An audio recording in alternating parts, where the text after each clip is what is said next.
Olá a todos vocês. Bom, gente, eu vim aqui trazer algumas informações corroborando o vídeo que eu fiz de Mateus capítulo 28.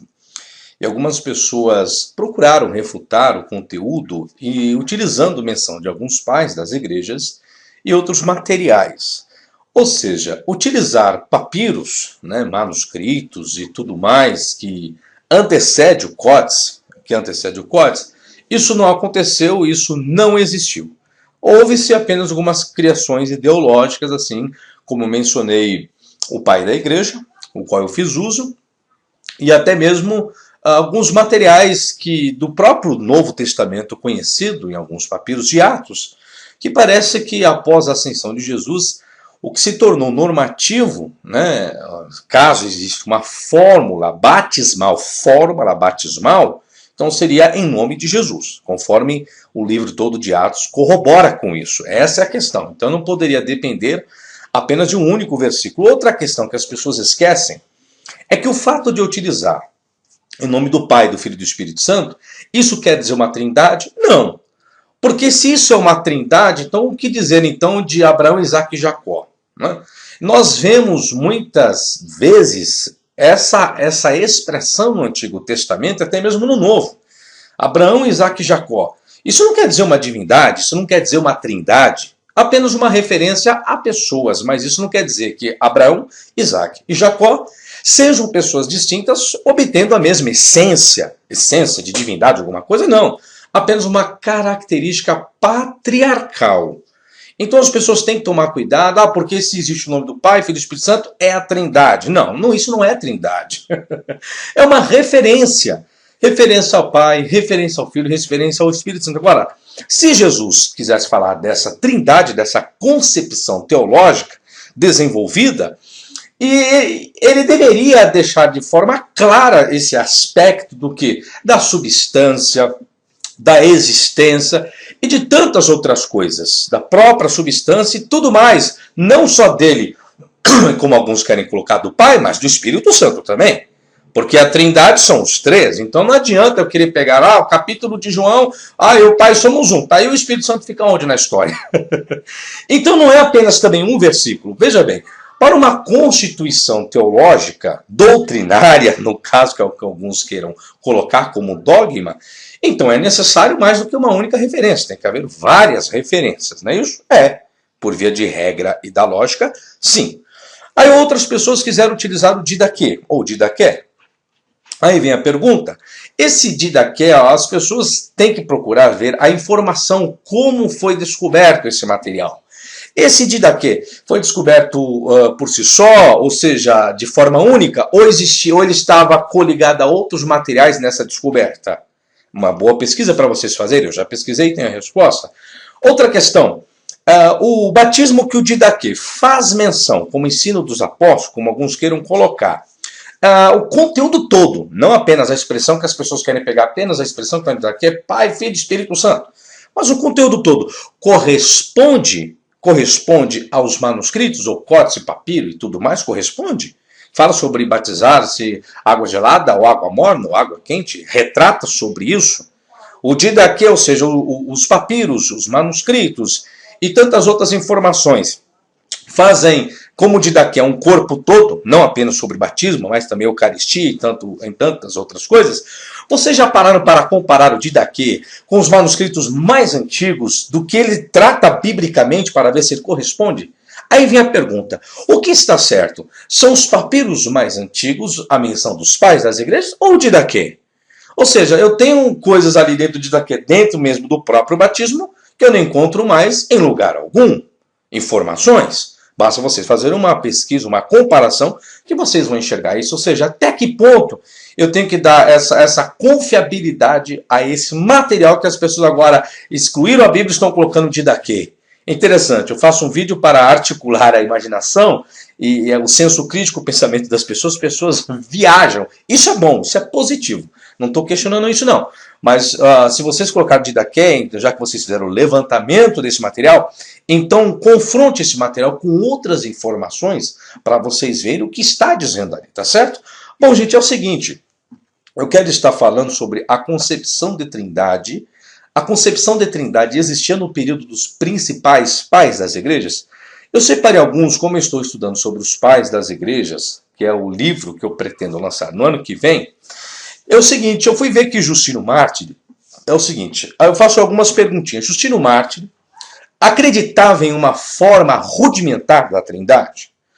A doutrina da trindade foi um desenvolvimento ou um ensinamento transmitido pelos apóstolos? Olha a perguntinha que eu faço. Isso é para você pensar, tá? Bom, eu vou analisar alguns conteúdos. É o seguinte. Em primeiro lugar, Justino Mártir chamou o Pai de o mais verdadeiro Deus. Então, se Justino realmente acredita em trindade, nessa concepção, que algumas pessoas dizem que a trindade já veio pelos pais das igrejas. Então, se essa teologia como hoje, três pessoas distintas contendo a mesma essência, isso é trindade, não é? Não é apenas fazer menção de Pai, Filho e Espírito Santo, isso não é trindade, porque se isso for trindade, então Abraão, Isaac e Jacó também são trinos. E não só esse, e tantas outras passagens, e olha que não existe só uma única menção de Abraão, Isaac e Jacó, não, ó, tá cheio, tá, gente? Diferente de Mateus 28, 19. Bom, dando continuidade, então a questão, primeiro que Justino Mártir chama o Pai de um único verdadeiro Deus. E chamou Jesus de um outro Deus. Jesus de um outro Deus. Tá? E como filho do verdadeiro Deus. Então Jesus é o filho do verdadeiro Deus. É sujeito ao Criador de todas as coisas. Isso aqui é o diálogo que o Justino tem com Trifão. Eu tenho até um vídeo aí sobre isso, tá? Justino também se refere a Jesus como o Espírito Santo. Olha só, Justino se refere a Jesus como o Espírito Santo. Isso está em Apologia e Trifão. Aí eu faço a pergunta, afinal, Jesus é o Espírito Santo? E se for, são pessoas distintas ou não? Jesus é o Espírito Santo? Se Jesus é o Espírito Santo, então eu pergunto, então quem é Jesus? Se as pessoas são três pessoas distintas, né? Não, professor, não são três pessoas distintas. Então eu te explico o que é a trindade, então. Hã? Não, professor, é um ser só. É um ser só um? Então Jesus é o Pai, Jesus é o Filho, Jesus é o Espírito Santo? É, professor, é isso mesmo. Ah, então aí vai ter problemas seríssimos em toda a Bíblia, né? Porque para obter resposta do batismo de Jesus e tantas outras coisas vai ficar complicado. Se é um só, então porque ele estava falando com quem toda hora? Pai, Pai, Pai. Então fale para si mesmo. Não precisa orar para ninguém, não precisa ecoar nenhuma voz segundo a Bíblia, né? De um mundo espiritual falando com ele. Em tantas outras coisas também, né? Bom, mas deixa pra lá, isso é para quem acredita nisso, né? Irineu, pai da igreja Irineu. Irineu defendeu uma visão do Pai, do Filho e do Espírito Santo. Irineu defendeu isso? Vamos ver.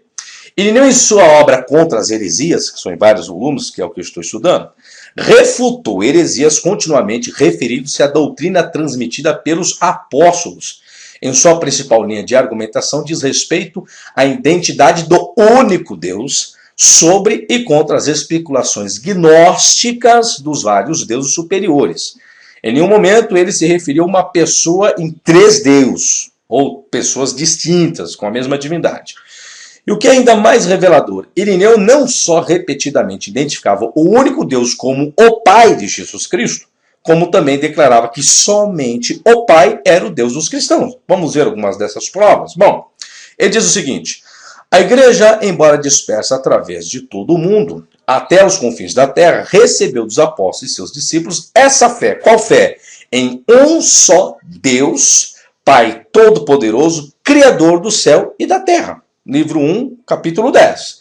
A regra da verdade que temos é que existe um Deus Todo-Poderoso. Ele é o Deus de Abraão, o Deus de Isaac e o Deus de Jacó. Aqui, o que tinha acabado de fazer menção, tá? Acima de quem não há outro Deus. Ele é o Pai de nosso Senhor Jesus Cristo, como iremos provar. Isso Irineu dizendo. É apropriado, então, que eu deveria... Isso Irineu dizendo, tá?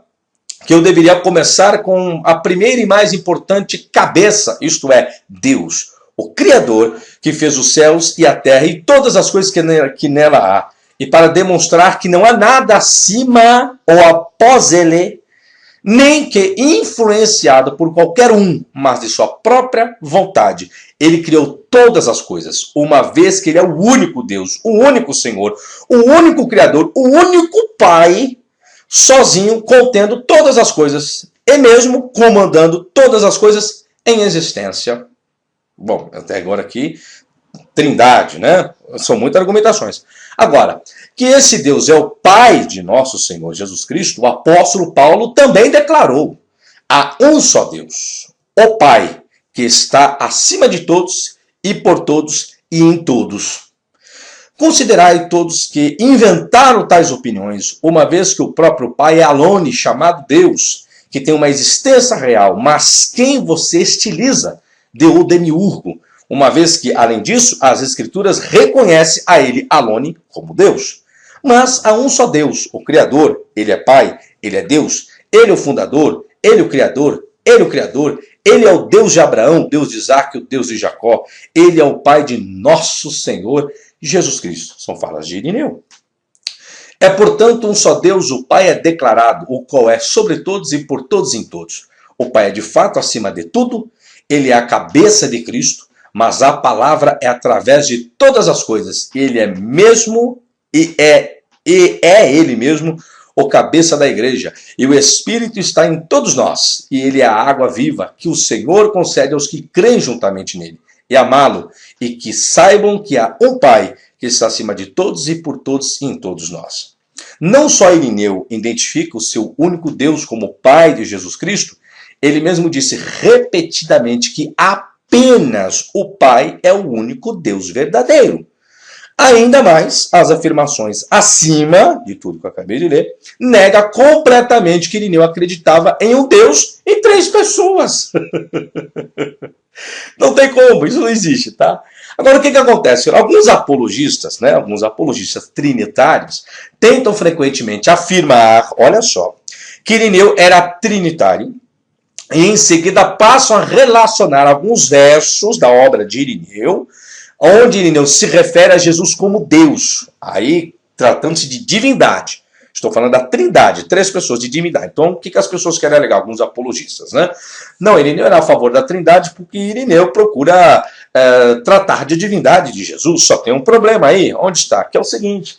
Mas o que eles não informam, esses apologistas, né, em cima da obra de Irineu, é que Irineu também se referiu aos cristãos como Deus e deuses. Ou seja, isso eles convenientemente se esquecem.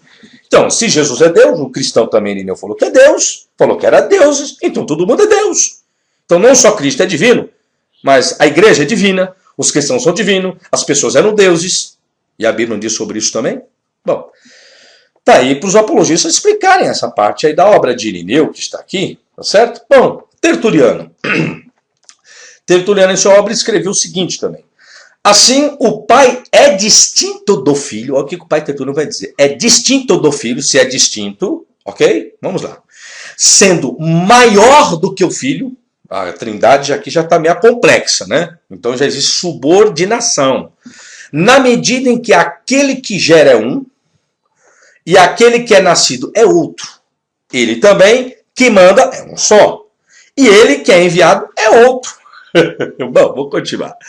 Porque o Pai é toda a substância. O Pai é toda a substância, mas o Filho é uma derivação e parcela do todo, e não todo. Como ele mesmo confessa. Aí vai lá Tertuliano. Meu Pai é maior do que eu. No Salmo, sua inferioridade é descrita como sendo um pouco menor que os anjos. Assim, o Pai é distinto do Filho, sendo maior do que o Filho, na medida em que aquele que gera um e aquele que é nascido é outro. Ele também, quem manda é um só, e ele que é enviado é outro. E ele, mais uma vez, que faz é um só. Ele, por meio do qual a coisa é feita, é outro. Coisa de doido, mas é isso mesmo. Bom, Tertuliano estava se referindo à substância de Deus, indicando que o Filho era inferior ao Pai. Isso não chega nem perto do trinitarianismo clássico, né? Que tem a mesma substância, etc. e tal. Bom, gente, então eu encerro por aqui. Apenas 3 pais, depois eu verei mais algum materialzinho. Então, só para os senhores verem, analisarem o todo. Igual eu já falei, lógico, eu estou lendo muito material, eu não vou colocar tudo, que isso fará parte dos meus próximos livros, né? Eu vou fazer um livro sobre a Trindade, sobre a divindade, os assuntos mais complexos dentro do cristianismo. Então eu vou estar publicando, lógico, tudo com análise bibliográfica, fundamentação e tudo mais. Eu não fico criando ideologia. Então segue aí uma sugestão para vocês que colocaram, estão defendendo o Didaquê como a supremacia da verdade absoluta para confrontar, dizer que existe apoio a Pai, Filho e Espírito Santo como uma trindade. A menção entre Pai, Filho e Espírito Santo não tem nada a ver com trindade. É isso que vocês estão confundindo. Mas já que vocês querem defender o Didaquê, então defenda o Didaquê dentro da sua originalidade, comparando com outros materiais do período do Didaquê, tá certo? Para vocês verem, ou pegue o conteúdo ao qual ele se refere e faça um contraste com os manuscritos mais antigos que referem àquele mesmo assunto, como o batismo. E me procurem aí batizar nos manuscritos, nos papiros mais antigos, com água gelada, água fria, água morna, isso e aquilo, e depois do batismo fazer jejum e tantas outras coisas. Me encontrem isso, senhores. Tá certo? Antes de vocês escreverem aí, como vocês estão fazendo aí, não vai resolver nada. Isso não é refutação, tá certo? Então está aí mais um materialzinho para vocês analisarem, pesquisarem e volto. Julguem as informações e não a pessoa. E não esqueça, compartilhe o vídeo. Se quiser comprar meus produtos, já sabe, vai no meu site www.professorfabiosabino.com.br e não se esqueça de se inscrever no meu canal para receber as atualizações dos meus vídeos, que eu tenho mais de 300 vídeos lá e tem gente que nem sabe. E outra coisa, antes de você me fazer alguma pergunta relacionada à Bíblia, vá no meu canal do YouTube e veja se a sua resposta já está em outros vídeos meus, tá certo? Então sucesso a todos vocês, até a próxima e tchau, tchau.